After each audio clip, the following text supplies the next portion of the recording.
I need support staff to clear the room. Stand up and walk, now. Hello and welcome to The Watch. My name is Chris Ryan. I'm an editor at TheRinger.com, and joining me in the studio, reading a people's history of the United States, it's Andy Greenwald! I feel like people are going to get that reference, and they're going to think that's just my vibe. What, did you ever read that book? Honestly? Yeah. No. Yeah, me neither. Gotta be, keep it 100 on The Watch. My wife did. Def have a copy of it on the bookshelf. Sure. Just in case. It might have been, a dog-eared copy may have been laying around my various youthful domiciles. And every so often when meeting young women, you'd be like, I think Columbus Day is a fraud.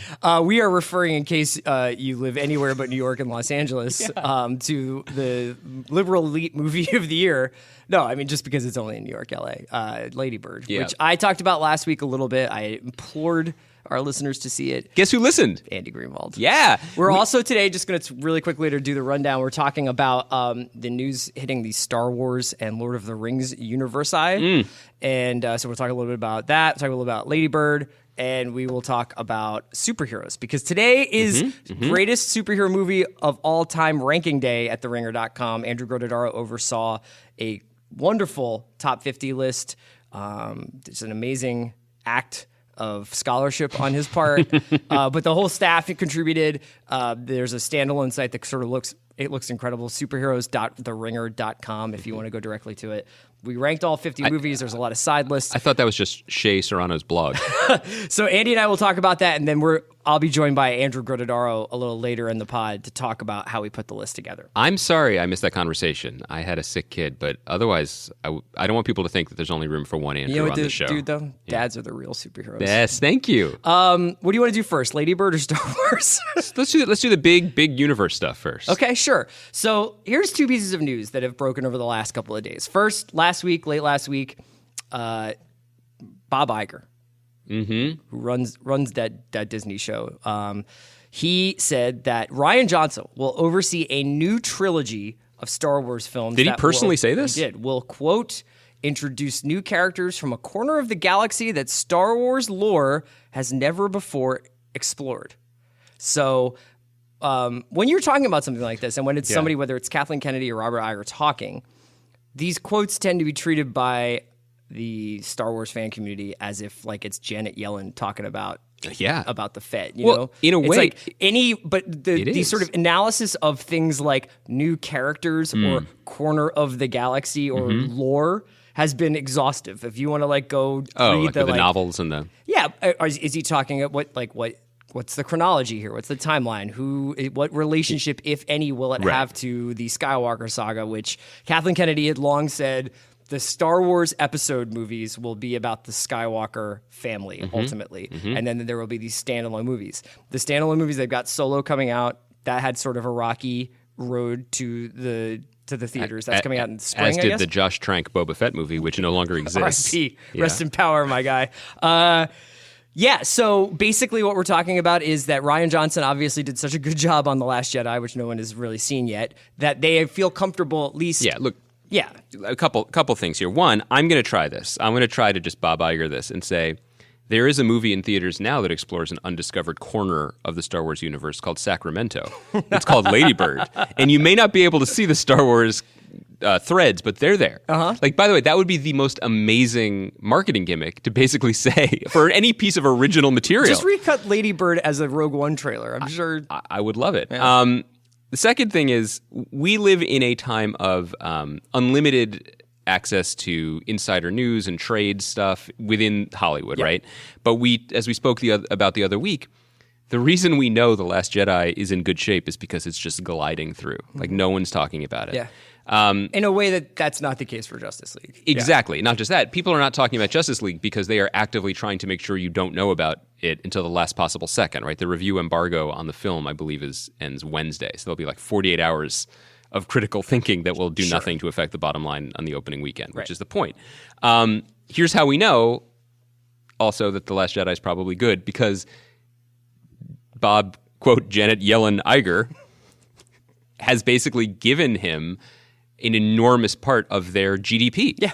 That's the thing. I mean, when they made the deal, when Disney bought Lucasfilm, they were very clear from the start. It's not just to make these long promised decades sequels. They want content Yeah. every year. They want to keep Star Wars going. And so how are you going to do that? And apparently they've decided the guy to do it is Rian Johnson, which is cool. I mean, this is a guy who seems to have sailed through this process unscathed, made a movie that, what rumors exist are very positive, yeah. but also has shown the ability to navigate two very important worlds. He's done original genre stuff with Looper, Brick, right? Yeah, and he's also come out of TV and managed, stepped in and stepped off of something like Breaking Bad, where no one thinks of when we talk about Breaking Bad being one of the greatest shows of all time. We often don't say, and we say it's Vince Gilligan's show, right? Or we talk about Walt and Jesse. Sure.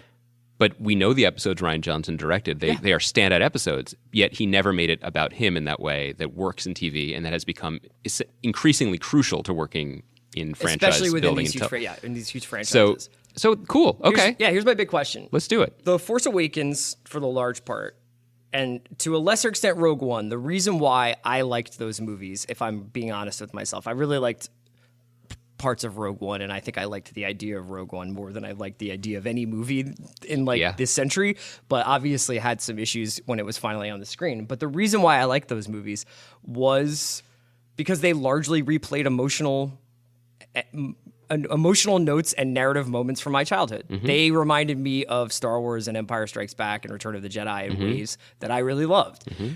The question is, when will these new Star Wars movies start to create, if possible, their own mythology, their own moments, their own sense of necessity? Mm-hmm. When will we know, oh yeah, like this is a good thing to keep pursuing? Because in a different way, even though there's this huge canon of novels and comics and video games surrounding Star Wars, it's not the same thing as the MCU, where they have hundreds and hundreds of storylines that they can use at any given point. Mm-hmm. Almost an embarrassment of riches, which is why I think that the X-Men series has largely been not a failure, but had a lot of trouble, is because it's like, when do we do Apocalypse? When do we do Dark Phoenix? When do we do these things that the iconic people have storylines so much investment in? So it's going to be very interesting to see how Rian takes this freedom and whether or not it's like a freedom he's actually allowed to use, whether it's something where he can go away. Obviously, like Star Wars is just like Western Joseph Campbell Humor-myth. It's not going to be that different. But are we going to have is the Force going to be a part of it? Is there going to be a family at the center of it? I mean, there are certain things about Star Wars that I think people don't really think about, but they are actually very important. How malleable is it, and can he find a corner of the universe that is relevant to our particular universe in this moment? Or is he going to get pulled into that, like each movie needs to set up the next movie, needs to set up the next movie? And that same thing where every one of these movies has to please the old fans while also trying to get new fans, which is actually what to some degree has killed comic books. Comic books are not dead, but the essential problem that Marvel and DC have found themselves in is that their readership has just gotten older and older and older, and they want to be serviced with with the characters that they like. So while Marvel, for example, has, I think, to its credit, introduced a lot of new ideas, new characters, a lot more diversity than it used to have, its sales were struggling because they were alienating old fans. I think the movies, that's playing out in the movies as well. When we talked about the Last Jedi trailer, I basically said that my main problem into this movie is I don't really know or care what the story of this movie is, other than it's another Star Wars movie. Yeah. And I got some feedback from that that I took to heart. People are basically like, I think you are undervaluing the importance of Rey as a character. Just look at Halloween. Like, look at what this has done to young women and girls who didn't feel they had a way into this universe, into this franchise, and she is already an iconic character, if only for that. Right. That's a great point. However, the question is, what is the door opening to? So it's a way into something older. This is a way for people to become fans of this franchise, or maybe to see themselves in it, which is perfectly valid. Mm-hmm. But it feels like it's a door backwards. So can he find a door going forward, and where would that even lead us? It's interesting. So speaking of doors, going forwards and backwards. Way backwards. Where Rian Johnson is, going into uncharted territory in a lot of ways. Let's hope. Jeff Bezos just came through with that Yellen check. Yep. And ponied up a rumored $200 to $250 million just for the rights to the Lord of the Rings saga from the Tolkien estate. To make a television show. Yeah. That is or before multiple television he has shows. hired anyone to run it, anybody to produce it, a single person in Australia to build a shire, New Zealand. wherever. You know, what if Good it's point. Australia's turn to be the shire? Dog? Good point. I apologize to my mates. And this is from Deadline. Amazon, Netflix, and HBO have been approached by the Tolkien estate, who had been shopping the project. It came with an upfront rights payment said to be in the 200 to 250 million range, though some sources say the fee could be slightly below. That is just for the rights before development, talent, and production. In proposition whose finances many industry observers called, quote, insane. Let me just take a moment before we even get into the merits or the content of this. Which is my camera? This one here? Which is my mic? I just like to make a personal plea to someone who I imagine is named Jaden Tolkien, the heir to the Tolkien billions at this point. Yeah. Would you like to get into podcasting? Because I just feel like with all of the millions and billions of dollars that your grandfather, great-grandfather has earned for you, how can we pay this forward? Because look at Megan Ellison, right? You want to redevelop the Shire? All I'm saying is, no, I'm just saying this is just a lot of money that is just pouring into this family. Sure. So it's interesting. The preponderance of like Getty biopics is proving that we're always interested in the heirs of millionaires and billionaires. Sure. Megan Ellison, the daughter of the billionaire Larry Ellison, has taken some of the fortune that she inherited and started Annapurna Pictures, right? And is basically funding Paul Thomas Anderson's career, She's making also these other getting art into houses. the James Bond business now. Well, so my question is, what is? Do you think it's Ryder Tolkien? Like, what do you think this name is? Whoever he is, Yeah. he's got good accountants, because apparently, like, one of the things that they had, like, this lawsuit, I believe, with Warner. I think it was with Warner a couple of years ago. New Line. And one of the things that they were mad about was that, like, New Line had, you know, figured out a way to kind of monetize Lord of the Rings in ways that the Tolkien estate maybe felt like they should be getting a piece of the pie. Like, and they were talking about like slot machines and video games and, you know, RPGs and all these things. Yeah. So, it does. So this is all, you know, we had talked before about how Amazon had been looking for their own Game of Thrones. They apparently just said, we're not screwing around with any obscure sci-fi text. We're just going to go for it. This makes sense for Amazon because, as I talked about on the pod before, you know, I had a meeting there and it was the same thing was said. Jeff Bezos was basically like, why aren't we in the Game of Thrones business? We're one of the biggest companies in the world.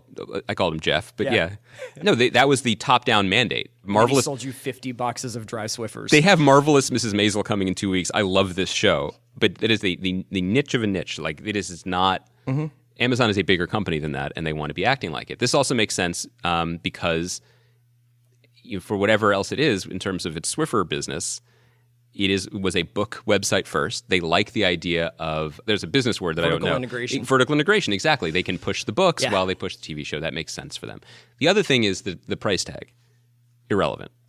Everything that Amazon does, basically, and Netflix too, is funny money. I hope these are more like NFL contracts where it's just like, we're paying this guy $63 million. It's not guaranteed. But it's like, but not if he's Kirk Cousins in real life. So they're going to waive Samwise Gamgee midway through the deal? I mean, like, the amount of shows that are like being announced at these astronomical figures, 2-season guarantee, blah, blah, blah, and then it's just like, oh yeah, it just never came out. They're paying them, I guess. I mean, obviously they're not cutting the check for $250 million just in one go, but it is to develop it, the properties. Yeah, sure. Which means they're going to develop it.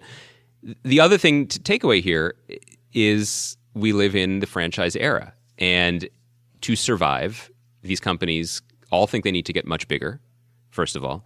But they also think they need to have these dependable worlds that they can count on for their shareholders in terms of bringing them back to it. Initial reports about this, they've talked about the multitude of spinoffs that could come from this. Yeah, this is HBO has the Game of Thrones world. They're developing 5 spinoffs from it. Disney is at the forefront of all of this because they have the Marvel Universe and they have Star Wars. Netflix bought Mark Millar, the comic book writers company, Millar World, expressly in hopes that he will come up with something like this that they can continue to invest in and bring people into. People, remember a couple of years ago there were all those massive online multiplayer video games? Yeah, World of Warcraft and stuff. I don't understand any of that, except that's the future. Warcraftification of TV. This is what people want. They want to know that you can go to their portal, whether it's on your phone or your TV or whatever it may be in the future, and you can have access to this world. All of that said, I don't care about Did hobbits, Pete Jackson leave a lot of meat on the bone? Yeah, right. I don't care about hobbits. Like, I don't care about this world enough. It is, it is beloved to many people, but to the previous point we were making, it's kind of backwards looking. This is deeply beloved to people to whom it has been deeply beloved since they were adolescents. Yeah, and when Game of Thrones first came on, and up through Red Wedding, I would say, maybe there were some events after Red Wedding, there was that sort of brotherhood and sisterhood of secrecy that was going on among book readers who were actually just like, something's coming. Yeah. And then, since then, obviously, things have changed, and the show has eclipsed, gone past where George Martin stopped, has not yet written. Yeah.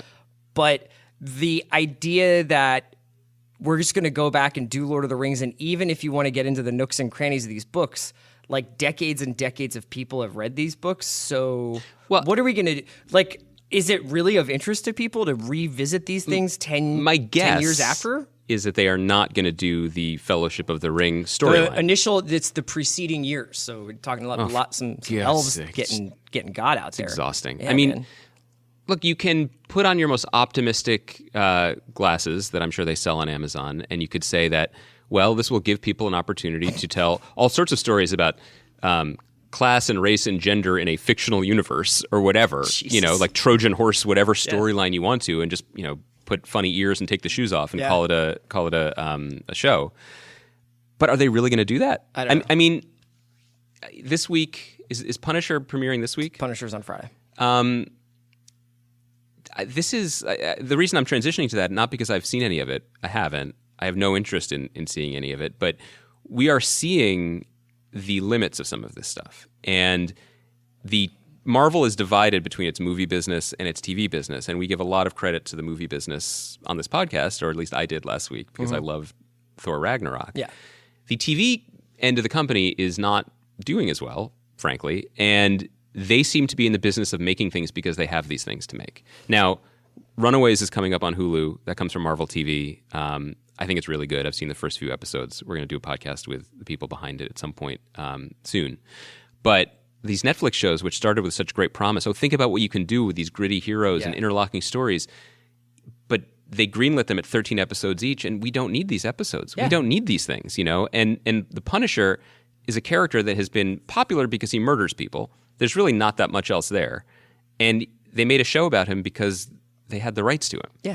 Also, the Punisher has been a character that was immensely popular at certain points of time, and they have tried over and over again to make this pop off. And I think that there's just a huge difference when you take something out of a comic book, which is two-dimensional, and you actually have somebody doing the things that Punisher does on screen, and then you're like, but you like this guy, right? And it's like, well, no. Nobody should like Frank Castle. You know what I mean? Like, this guy's an animal. Yeah. And I mean, it looks like, from what I've seen of the show, that Bernthal and the showrunners, they investigate that. They investigate the torture that must be going on with this guy. Yeah. But that being said, we still have to watch it. We're still the people who have to watch it.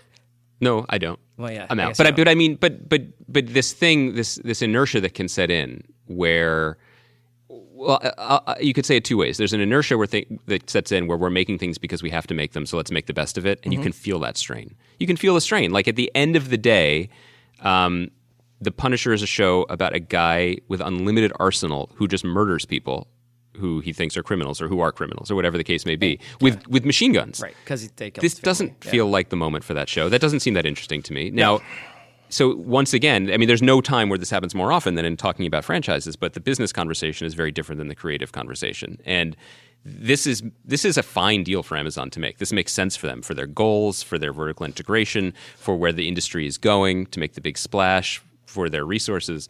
But creatively, it's sucking air. It leaves a lot to be desired. But this is kind of where we're at. So let's get out of this crap then for a second. Let's go to Sacramento for a minute. Before we start talking about superheroes again, let's talk a little bit about Lady Bird. Let's say, first of all, we've gotten into trouble with this before. We're not going to spoil this movie in any way because we understand that it is not in wide release yet. So you don't want to talk about how Lady Bird opens up the Sacramento expanded universe and what it says about... All I'll say is stick around after the credits. Oh my God, yeah. The tag, where Vlade Divac shows up, chain smoking, and is like, "You ever want to run a basketball team?" Did not expect Mike Bibby to pop up. No. Yeah. Doug Christie looks good though. This movie, Chris said it last week. Just all we're saying to America that doesn't have access to this movie yet is just lock and load, man. I'll put it in Punisher terms. Edit that.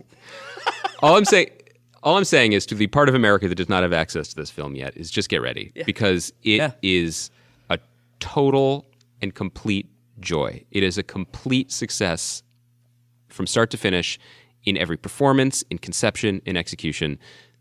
This is a movie. I mean, people should know a little bit about it. It's Greta Gerwig, the writer and director and actress, quasi-autobiographical movie about one young woman's senior year of school in Sacramento in 2002 to 2003. 2003.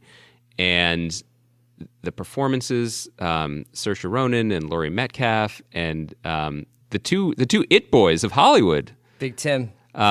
Timmy time. Timothy Chalamet and Chalamet, actually. Chalamet? Guy. Yeah. Guess what? I got a Timothy Chalamet story for you. Do you really? I met that kid. How is he? I met that kid 5 years ago. Homeland on the style? set of Homeland. Yes! I was wondering when we were going to get back to Homeland. I did in North Carolina. Mm-hmm. People don't remember that this kid who is very divisive character on Homeland. Yeah, this kid is the darling of Hollywood right now. Yeah. He's got Call Me by Your Name coming out. He's in Lady Bird. He's getting all the parts. But he brought on Dark Dana. Do people remember this? That he played the son of the Secretary of State or whatever it was. Yeah, like an ambassador or the VP. Yeah, the VP's son. The VP's son. Who corrupted our beautiful angel, Dana Brody. Yeah. They got in a car accident. Do you remember that? And I was on set, and I met this kid, and he was so young, his mom was on set with him because she had to be there. And it just goes to show you never really know for young actors because he's really good. It's not that he was bad on Homeland. Like, this kid will never make it in this town. I wrote him off immediately. It's just a wonder. It is a wonder. Here's a question I had for you about this. The Bildungsroman, the coming-of-age story, works really well in movies. Yes. It is just one of those. We don't talk about that enough, I think, when we talk about the type of movies we like, like heist movies or rom-coms.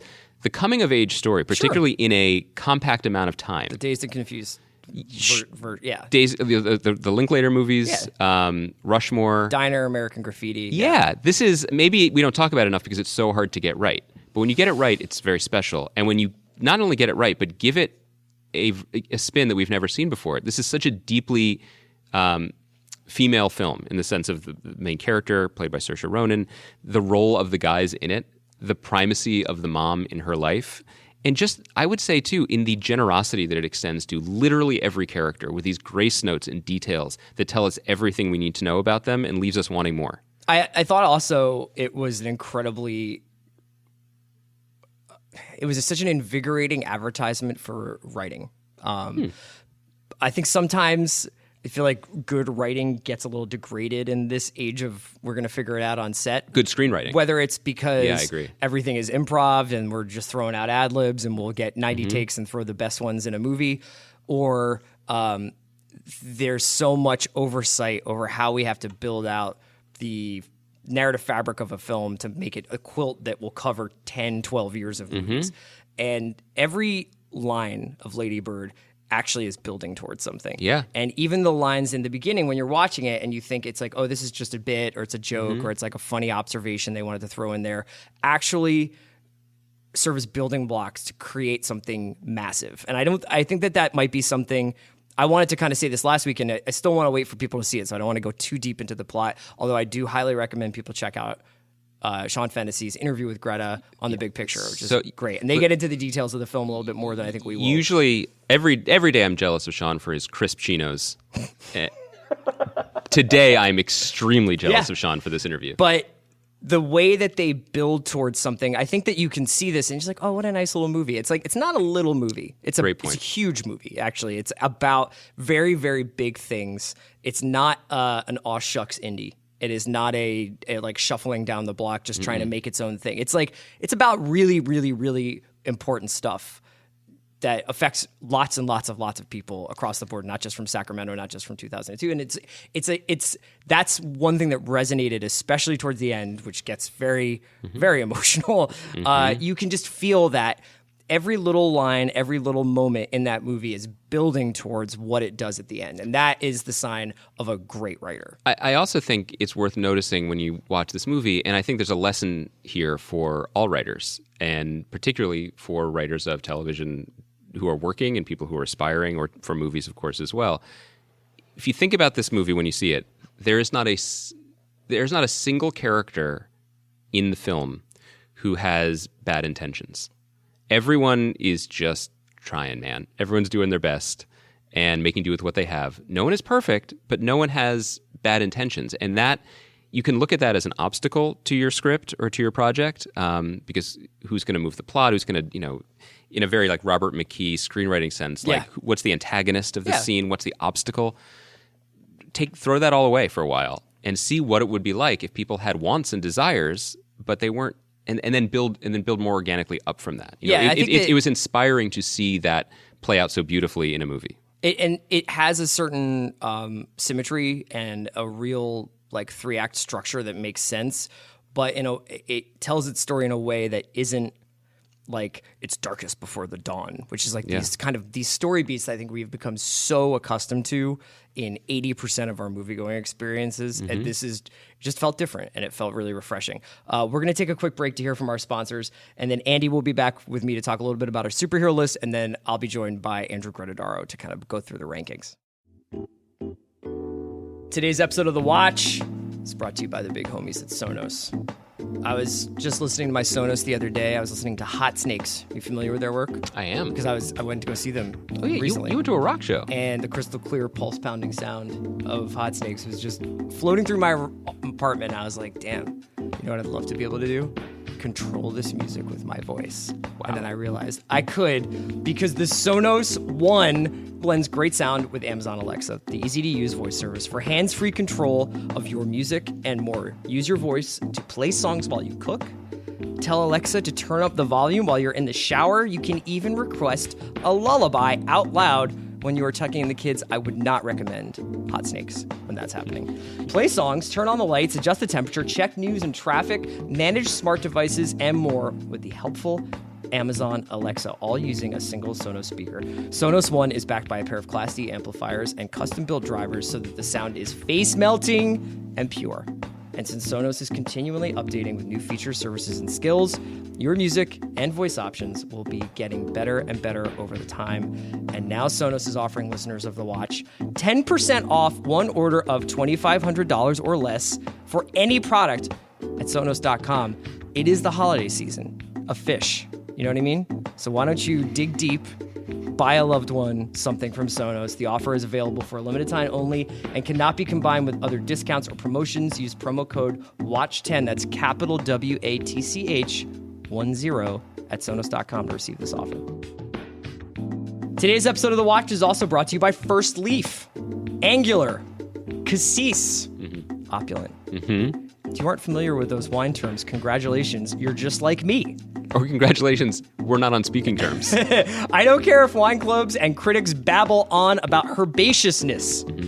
I just want to know, does it taste good? Luckily, I found First Leaf, the only wine club that's based on your tastes. I just received my First Leaf order, and these are some damn good wines. Here's how it works. Customize your First Leaf order by selecting color, wine regions, and frequency of your wine shipments.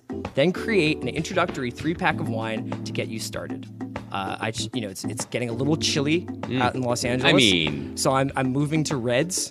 We did that last night too. Did you really? Yeah. Yeah, like a Pinot. Yeah, I opened a sort of a racy, bright Pinot last night.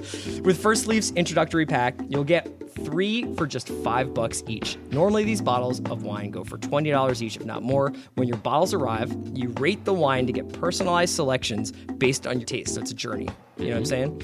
The more you rate, the better your recommendations will be. First Leaf eliminates the middleman and works directly with the world's foremost wineries in France, Italy, and Napa Valley. First Leaf is my new favorite way to rate and buy quality wine. Think the homies at First Leaf would let me curate a playlist for them? A wine playlist? Yeah, not music. Like, could I make a shipment for our listeners? Just dial them up, man. To order your 3-pack of introductory wine for $15, go to tryfirstleaf.com/watch. That's 3 bottles for $15 at tryfirstleaf.com/watch. tryfirstleaf.com/watch. Experience First Leaf today at tryfirstleaf.com/watch. Okay, we back. Andy, we're talking superhero rankings. Today, The Ringer. It's Monday. We put up our ranking of all time superhero movies. So the top 50 of superhero movies of all time. We also have a bunch of other superhero content, audio and visual, coming this week. So you can check out Thursday. We're doing the rewatchables on Dark Knight. I did that with Sean and Jason. Sean's also got a big picture pod going this week with Shoemaker and Jason Concepcion about the future of superhero movies, about comic book movies, and tons of other stuff. So let me just ask you, you were not part of the voting block. No. So as an outside observer, what did you think of the way the ranking sorted itself out? Just want to be clear on one thing, because Thor Ragnarok, very recent film, made the list. Yes, number 9. Deserving of its very high stature, I think. But the much more expansive reboot of Birdman as Lady Bird did not. It did not. Did not make it. I just wanted to be clear. Yeah. That's too bad. Yeah. I thought this list was fascinating because, first of all, it's just, there's so many of them. You know, there's so many of them, and this happened relatively. It feels like it happened relatively quickly. It's like a lot of them within the last 10 years. Because let me tell you, this is probably the least popular part of this podcast when we do Remember Whens, but like I remember when the X-Men movie. I hope not. Happened. Yeah, me and too. And remember thinking, I can't believe they made this. Yeah, and there's no way it's going to be popular. Like it was so ingrained in the culture, not just in Hollywood, because I had nothing to do with Hollywood at the time, but in like comic book fans and fans like of movies. That nerd culture thing of like, I can't believe they gave us a movie. But because they never will. Like there was just a deep understanding that this cannot happen, this will not succeed, and then it's taken over the world. One of the things that I thought was most interesting about this list, and maybe this speaks to how there is much more quantity than quality, is the transition from more or less garbage to, oh, that's pretty good, happens really suddenly and subtly in this list. Yeah. You know, it is not scaled up. Right. I don't know if like 26, I'm just calling numbers out, I don't have the list in front of me. I've got it right here. And 26 would be Doctor Strange. Doctor Strange is the perfect 26 because Yes. It's whatever, sure. Right. Doctor Strange was a big sure. And then to get to the movies that we think of as, you know, actually quite good. Sure. I will say that looking through this list, there are very, very few movies on this list that I would say deserve to be on a list of greatest movies if you take away the adjective superhero. Sure. Which ones would you put in there if you had to choose? Superman. Okay. Superman, that's it? I think that's kind of it. Do you not like Dark Knight? I think Dark Knight is wildly overrated. Really? I do. Really? I think it's crazy overrated. I think that it is... As a superhero movie or as a movie? As a movie. What do you think of it as being the number one superhero movie of all time? I strongly disagree. Okay, so what would you put instead? First of all, you told me that a movie like The Incredibles was not eligible. We don't acknowledge cartoons. Yet you have Guardians of the Galaxy 2 on the list. So, okay. Here are some of my more positive comments about rank, before I get like super nitpicky about it. Iron Man 3 correctly rated. Shouts to the Shane Black Hive. I have moles inside the office. Iron Man 3. Yeah, you're looking at him. What do you think? I gave that thing like a 9. That's why it's up there. Good work. Yes. I don't know. I mean, Great Amanda Dobbins blurb, too. It's the one where all the Iron Mans fight. She got it. Yeah. But it's also the movie that has the long... Detective story set in rural Tennessee. With a little kid, and also the Ben Kingsley thing. Yes. We won't talk about it, but it's just... That brings me great We joy. don't want to spoil Iron Man 3 for all those heads Who out knows? We're saying it's good. Maybe there are people who gave it a miss. Some dude is like, you know, I still have Iron Man 3 in my red envelope Netflix DVD, and I haven't returned it in 6 years. It's possible. Yeah, sorry about that. You also, as part of the expanded content of this list, you have a villain list, which is completely correct. In that list, it's the ranking of villains in superhero films, and number 1 is Heath Ledger in The Dark Knight. Correct. 2 through 275 is everyone else. Yeah. Correct. Yes. No love for Lee Pace's Judge Bluehead in Guardians of the Galaxy 1 or whatever. Like it is totally thankless job, and I'm glad that's recognized. Don't you feel like we've been living with Thanos for a really long time? Hasn't Thanos been getting teased for like 8 years, or is it my imagination? No, that's correct. Well, no, since it's like 4 years, since Avengers, probably. so 5 years, Yeah. and it'll be 6 years before he even shows up. Speaking of which, what do you think of Avengers at 2? That's what my next point, guys. Avengers isn't really good. Like that's my take. Yeah. Everyone has come around to agree that Age of Ultron is not good. Yes, I would say both of those films, but even Avengers, which, obviously ushered in this idea of put all these people together, you can make $1 billion, yada, yada. This movie is not rewatchable, my man. Avengers is good, in severe quotes, in the way that The Force Awakens is great. And what I mean is it proved something thought impossible was in fact possible and didn't offend a majority of people. It pleased enough people just enough. Now, I don't mean to conflate them because I think Force Awakens is probably better and you can make a legitimate argument for really good things in that movie. But really, the success, I think, of Force Awakens is just like expectation management and brand building for the future. And that's what Avengers did. I mean, Joss Whedon did something truly remarkable, but making a really good movie was not one of those things. I don't think you can make a good Avengers movie. One of the points that we didn't make in talking about Thor Ragnarok was... I love how you say Thor Ragnarok. Well, because people, the dark world heads who Isn't love it Thor colon? Heartbeat Ragnarok. I don't have time to pause. This is a long podcast. The thing we didn't talk about when we talked about Thor, pause, Ragnarok, was that it was correctly scaled. So it was fun. Because the main character is a god. Yeah, you should definitely just keep saying "I" when you say that, though. I did not like that movie. I know you didn't like it, Yes. but the problem of an Avengers movie or writing an Avengers comic book is that the villain that Black Widow can disarm or disable is not the same that Thor can, because Thor is a god and Black Widow is a cool spy. Yes. So them fighting is not going to really work out well. You know what I mean? Or it's going to be a different level of villain. So at least these side movies make more sense. So Avengers not good. Okay, that's one. Dark Knight, insanely overrated. Great villain performance. I know you ride for Eckhart, but do you remember? That's the movie where the crescendo is the spying technology that Morgan Freeman has invented, and then there are two boats? That's how the movie ends. It's not the crescendo. The crescendo is when an 18-wheel truck literally flips up in the air over a motorcycle. Awesome. That part's great. Yeah, that part is if great. If you actually watching Dark Knight again, you're like, oh, and and now there's this scene that I remember like lighting my face on fire. No Harvey Dent. It has all the tools except for an ending. Here's my hottest take. Batman Begins is the best of those movies. By far. Interesting. And I would put that in the top 10. That's one of my favorite superhero movies, hands down. Batman Begins. Yeah. Make the case. It's a more interesting part of it. It's the creation of this guy. It actually functions as a world-building film. I love Christian Bale's performance in it. I love the Liam Neeson. You know what you love? The Liam Neeson of it all. Training sequence on a frozen lake. I love a training sequence. I'm not going to lie. Can we all agree? I don't think we can, going by this list. Dark Knight Rises, like extremely Bane voice, might be bad. Dark Knight Rises, you really have to get around like the fact that Hines Ward escapes the entire destruction of a football field. Yeah. As a little soprano boy sings like the national anthem. That's because Hines Ward was brought up on Last Boy Scout. He knows you keep running. If that had been like Devin Hester, I would have been like, sure.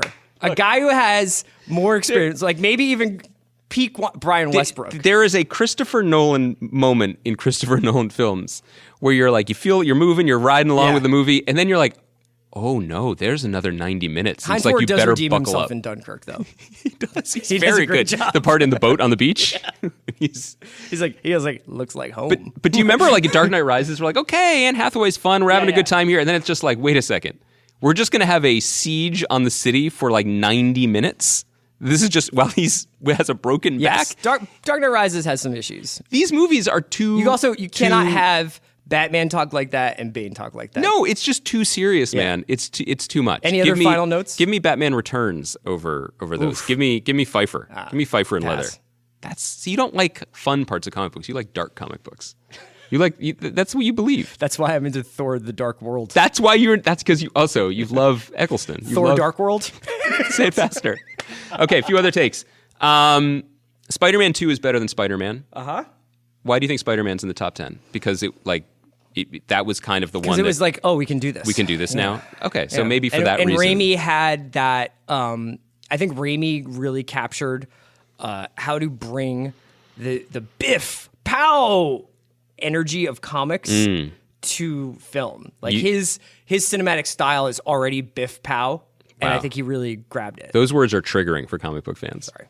Captain America Civil War has a cool fight scene with Spider-Man in it. But let's relax. Yeah. I mean, Civil War, I actually enjoyed watching. Me too. Winter Soldier is the one where I'm like, this is not 3 Days of the Condor. No, that now I got really taken out behind the woodshed by the expectations for that movie. It is time to backlash that movie. Oh, so now you're pro Winter Soldier. I've always been. It's really good. And then let me melt your Winter Soldier with this hot take. I'm excited for this. First Avenger is better than all of them. First Avenger might be the best Marvel movie of the Avengers side of the family. Extremely Bucky Barnes voice. You might be right, Cap. Yes! You might be right. Tommy Lee Jones? Yeah. Stanley Tucci?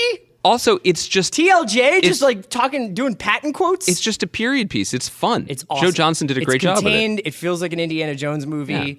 Evan spends the first 1/3 of the movie like a scrawny little nerd. Yeah. And then gets glowed up. He does. He gets buff. He glows up. And Haley Yeah. Atwell's like, you're big now.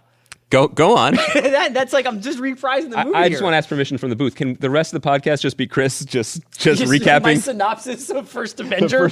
Yeah. Hugo Weaving is like, my face off. Yeah. Like, What color's his face? Red. Oh, it is. Yeah. Yeah, that one's fun. And I think X-Men 2 is a top 10 superhero movie. Okay. I think X-Men 2, Brian Cox's performance is great. That's the one you said, and we'll end on this, but like you, at the beginning of this podcast, you threw a little shade at our friends at Fox. Such good friends we have over there. At Fox Studios? Yeah. Well, you said that the X-Men movies generally haven't succeeded, and I agree with you creatively and artistically. The caveat to that is the X-Men movies have not succeeded because I was like you, like I can't believe they're going to make X-Men movies. Yeah. And given how many of them they've made and how they've bungled, like, let's start over again with McAvoy and Fassbender. But wait, what if we just put all of them in the movie? But wait, let's do Apocalypse, but it's the worst movie of all time. In a weird way, the X-Men movies are the most true to the comic books because the comic books have the single purest and best idea maybe of any character outside of Spider-Man and Batman, right? That they are hated and feared. Mm-hmm. Their gifts are a curse. Bang. It's great for, you can do all sorts of analogies about marginalized groups. You can tell stories about people, adolescence and being a young person and afraid of yourself. There's so many things built into that. Yeah, what's normative behavior or that whatever. work. Yeah.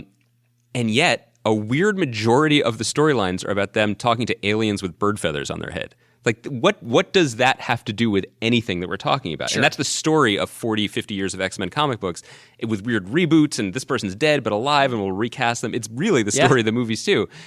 To that point, I think X-Men 2 got the closest to it. That's the one I think that has this where Iceman goes home and his parents are like, have you ever tried not being a mutant?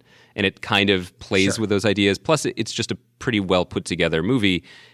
And in retrospect, the extremely Toronto-ness of it, no shouts, I mean, no disrespect to the Sixth God, but that was definitely when Fox was like, we'll make another, but we're not sure we're going to spend all the money on it. Okay.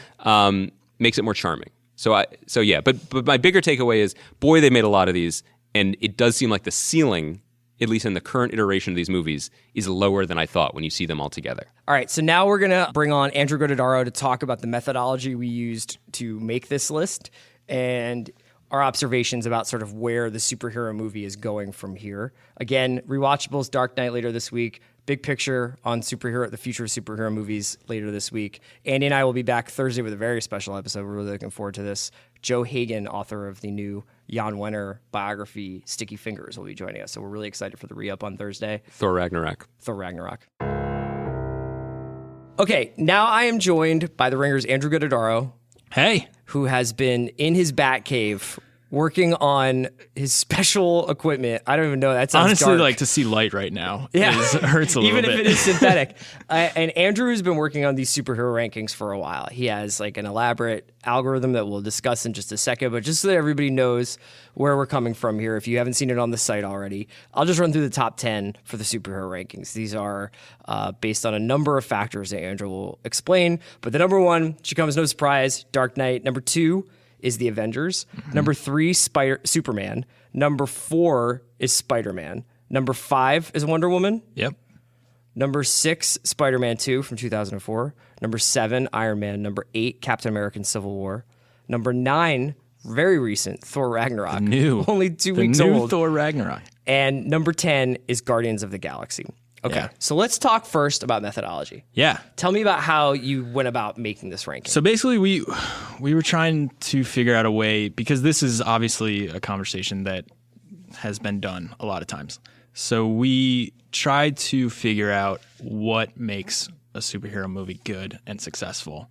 And the factors that we came up with were critical success, box office performance, and then two things: rewatchability, as in how many times do you really want to rewatch this?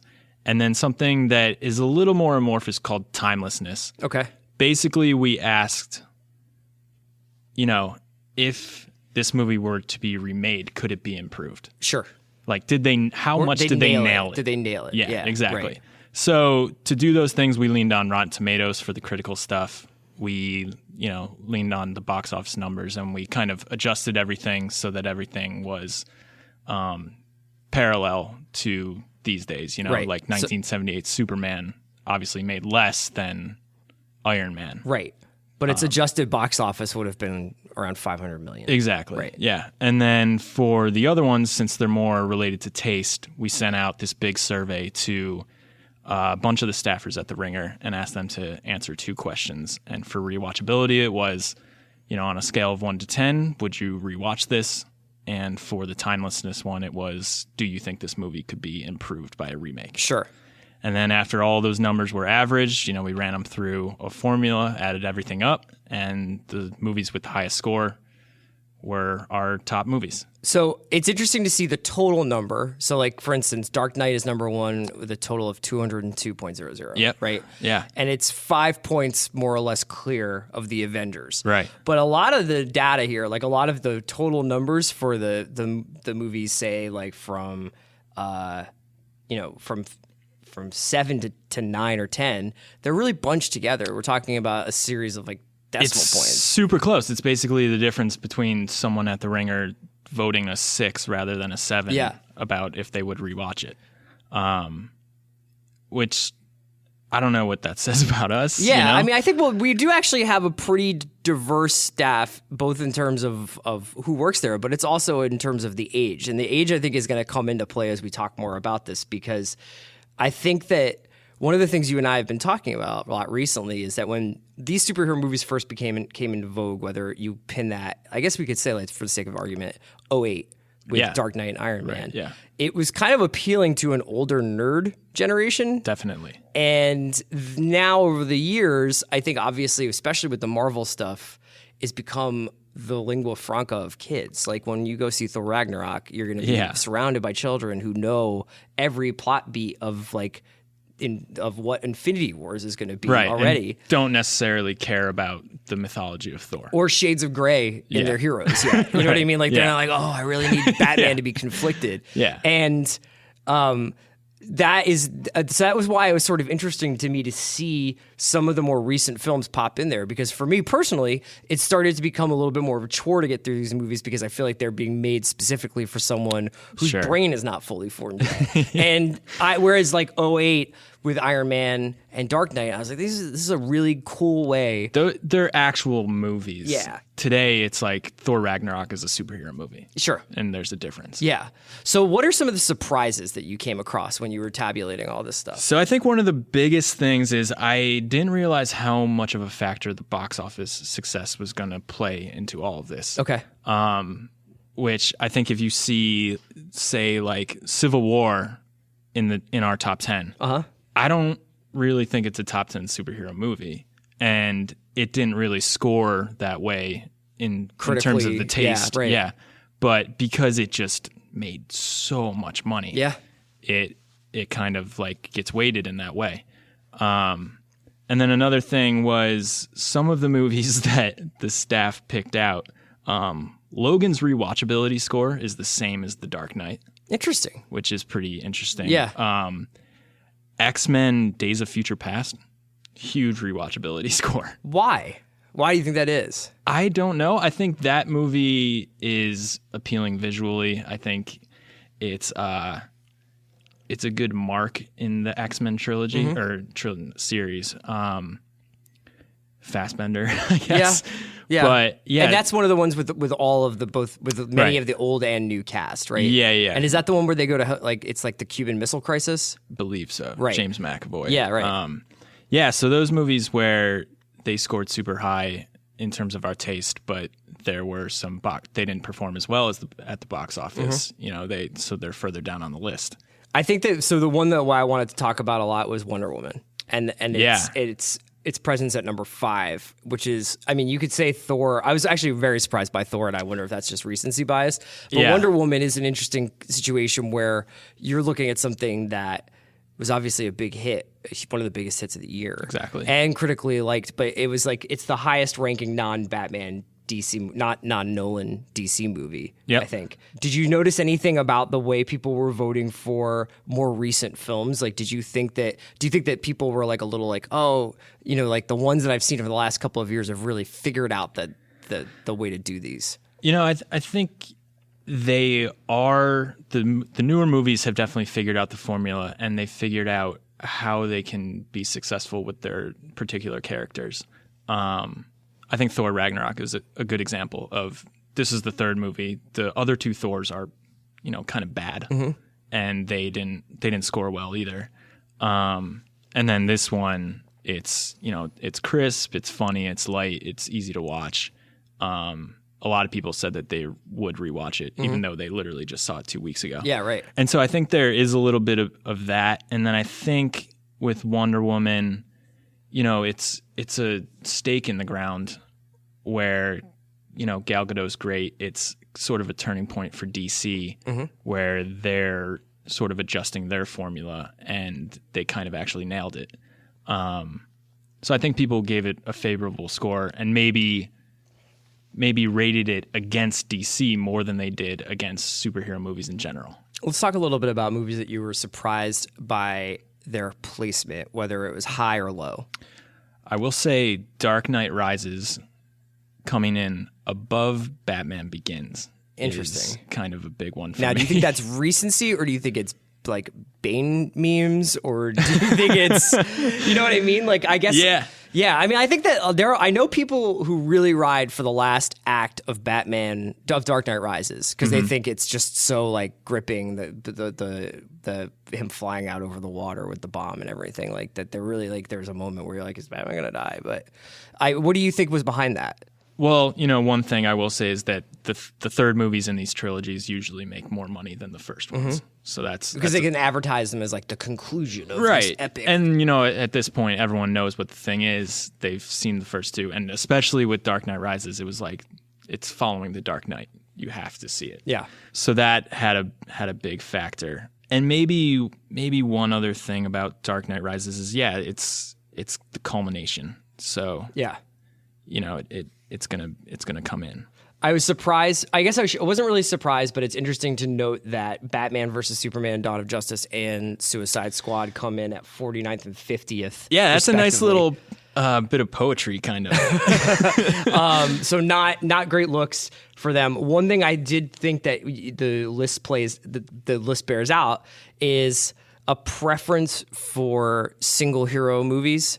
For the most part, I mean, obviously, Avengers at number 2 is a high rank for a team up movie. Although Avengers is honestly like the thing that all of these other team up movies are chasing is that first time. That's the one where seeing it was like a revelation. Yeah, where it was like, wow, I can't believe they did this. There's so many characters, and it's a great, good pace. I can movie. barely remember what happens in that movie. All I remember is the Grand Central just crumbling to that's pieces. right. And I can never remember what aliens being Sokovia is everywhere. in. Yeah, right. Sokovia is Ultron? That's Ultron. Okay. And Ultron, I think, is a huge step back from the first Avengers. Right, and it was also sounded like a much more trying production, and definitely, I think, a reaction to the people who were like, "You guys are destroying real cities," and there are some actual implications to that. Sure. So then they went to this fake city, and while I respect the fact that they were listening to the criticism, Sure. it doesn't have the same urgency. Yeah, and I think that was also with a lot of these movies, what happens is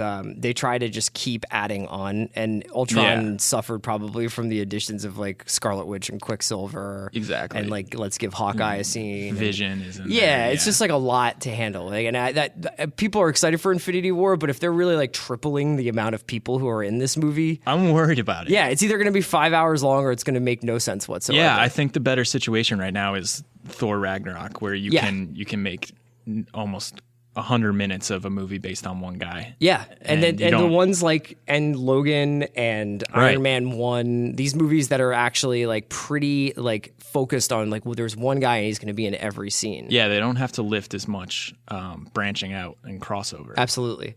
A couple of other movies that I thought were either too high or too low or was interesting to me. I Hit me.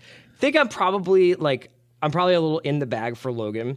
But Yeah. one that was really surprising for me, and I'm trying to find it here. Oh, it's 31. Is Captain America: First Avenger, which is a movie we usually don't talk about. It doesn't really come up when it's like, oh, best Marvel movies. It's sort of a forgotten, not an experiment, but it was like, it looks different than a lot of the Marvel movies. It's obviously set during the 1940s. Yeah.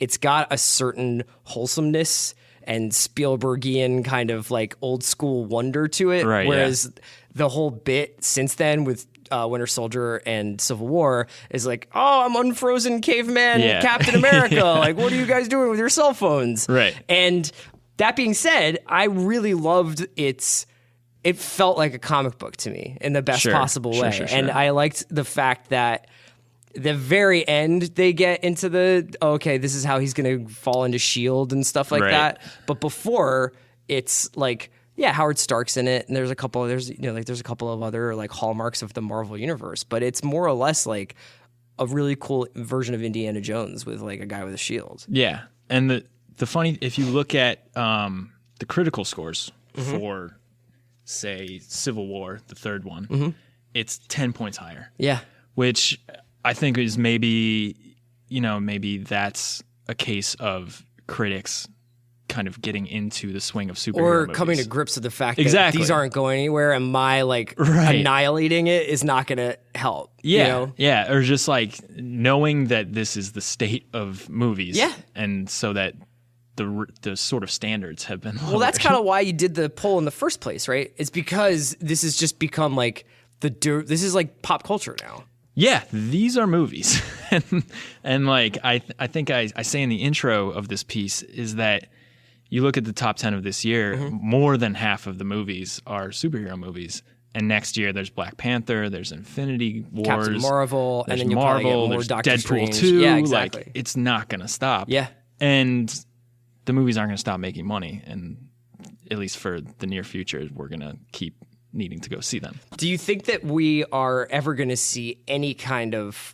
It's easy to just say like, oh, will there be fatigue? Will there be fatigue? But Right. Do you think that maybe an Infinity War or after Infinity War, the end of the Evans Hemsworth it has to Downey end sometime, generation? Right? I mean, Downey for sure can't just keep doing this. He's right? been talking about not doing it. And for they a would good have time. to. They would probably want to set it up so that like Tom Holland and Chadwick Boseman and Brie Larson and Benedict Cumberbatch kind of take it over. Do you make these movies without Thor and without Captain America and without Iron Man, or That's do a great you question, man. bring in I've new been ones? thinking about this a lot. Like, you can't reboot those characters. Juliette Lehman's a huge fan of recasting, and I think you could make the argument. It's like, why not just make Miles Teller Tony Stark? Yeah. Would it really be that hard for them to sell that? Rather than start from the beginning, Tony Stark back from the beginning, and he gets lost in Afghanistan and Right. has to build this suit of armor. I also wonder now that because the MCU was sort of like a gamut to force people to buy into 10 movies when they bought into one. So now that that's already happened, everyone's going to see these movies, and superhero movies have taken over the box office. Maybe now DC and Marvel have the freedom to just make offshoots, and they don't have to tie in these huge universes. Yeah. So in a way, they can say, here's a Tony Stark at 26, and Miles Teller could play that. Yeah. which I honestly might be a better situation. Well, that's what's going to be fascinating next year, not only with Black Panther, but with the future DC movies, is that I think that MCU had a certain tonal uniformity to it up until this point, and DC has had these like stops and starts of, we're going to do like Zack Snyder, like total, like, and then they'll be like, oh wait, actually, like it'll be like Ocean's 11 and everything will be banter with Justice League. Yeah. But are they going to do it where they stop? Can you have like 2 or 3 Batmans going at once? Do you know what I mean? Like, can they have standalone Batman with Affleck, the Batman that's going to be in the Flash movie, the Batman that's on television? And at what point will people like be a little too confused? Because it is actually a miracle that the Marvel thing worked out. That all 3 of those guys wound up being like, we're famous and we're going to keep being in these movies. I almost think of it as like The Walking Dead, where it's like this thing that no one really says I love it, but a million people watch it. Yeah. And there's no end in sight. So it's mostly just saying like maybe someday people will stop caring about it. Yeah. But I said that during Ant-Man. I was like, nobody's going to go see Ant-Man, dog. Like, come on. Nobody's going to see Doctor Strange. Yeah. And they keep doing it. People continue to go. And I think that there's a certain way, there's a real expertise in marketing, because each one of these movies I'm like, ooh, is this going to be like a 70s thriller? Right. And it's just like a Marvel movie. It's a Marvel movie. Yeah. Or is Doctor Strange going to be a psychedelic, like Jodorowsky movie? And it's like, no, it's just like it's a Marvel movie. Yeah, man, not really. with like one hallucination scene. Any other observations you wanted to share with people coming out of this? I think that generally, with the exception of Logan, it's interesting to note the fading of the X-Men series here for the most part. Right. Like that seems now, in retrospect, maybe a mishandling of probably the most valuable superhero property in a lot of ways. Yeah, I mean, there's so many characters to draw from in that series, but they seem to have kind of used it all up. And they're making the Dark Phoenix saga again with Sophie Turner from Game of Thrones. Yeah, and I mean, they have New Mutants coming next year, which is, it looks like a horror movie. Yes, maybe they're saying it is just a straight up horror movie that happens to feature the New Mutants. Right, and maybe that spurs a new avenue for X-Men. But maybe that franchise is at the point where they can kind of do whatever they want. Yeah. And, Logan might be an example of that. Yeah. Which would be great. Yeah. Yeah. The fascinating thing would be is if they ever feel like they need to take a step back, let people forget it, come back 3 years later. They didn't quite do that between Dark Knight Rises and the new DCU that they popped out. And I don't know if that really I don't know if people were like, we're still so invested in Bale as Batman and the Christopher Nolan vision that it didn't work, or if those movies were just bad, which they were. I think it's a little bit of both. Yeah, probably. And I feel like my generation, especially, I was probably 19 when those movies came out. They were the most important thing. Yeah, the Dark Knight movies. Yeah, extremely important and like amazing spectacles that I think a lot of people had never seen. So to see a new one come out, it's hard to measure up. Yeah. If there's one movie on this list that you think is super underrated that people should check out, is there anyone on there that you would recommend? I would, I think Kick-Ass at 48. Oh yeah, is kind of low. Yeah. I think that movie is extremely clever and fun. And if people haven't seen it, they should see it because it's a good twist on the genre. I would say Hancock at 54, which is one of the. It's really out there. It's actually kind of weird that it got made. If people don't know what it is, it's a Peter Berg movie starring Will Smith, Charlize Theron, and Jason Bateman. And Will Smith plays an alcoholic superhero that is actually just like in our world. Right. And it actually sets up like a whole mythology of this like pretty much like out of whole cloth superhero universe that is not part of like a major comic book series. And you could tell that they had like pretty big plans for it if it had worked out. But the whole idea was, and this was coming in 2008, so it's it's like the one in 2008 that didn't work out. It's like Iron Man birthed MCU. Dark Knight pretty much changed what our expectations were for these movies, because it was like that was a movie that people were comparing to The Godfather when it came out. Exactly. And then Hancock came out, and it's actually just a really, really weird time capsule, not only of Will Smith's stardom, Will Smith, yeah. but also like Pete Berg really shooting a shot and it not working out. So if you're interested in a weird movie, check out Hancock. Also, I just really ride for Iron Man 3, and I thought I shot that out. Yeah. Another thing that I would like to point out about the Ringer staff is that all of the Blade movies were rated extremely high. Like, what does that even mean? People love the Blade movies. I think that's like generational TNT watching. I think so too. Yeah, because like I don't care about Peak Blade. Wesley. Yeah, right. All right, man. Andrew, this is amazing work. You can check out all of our rankings on theringer.com. We'll have plenty of other superhero-oriented audio and visual content this week. But Andrew, thanks for joining us. Yeah, thanks, man.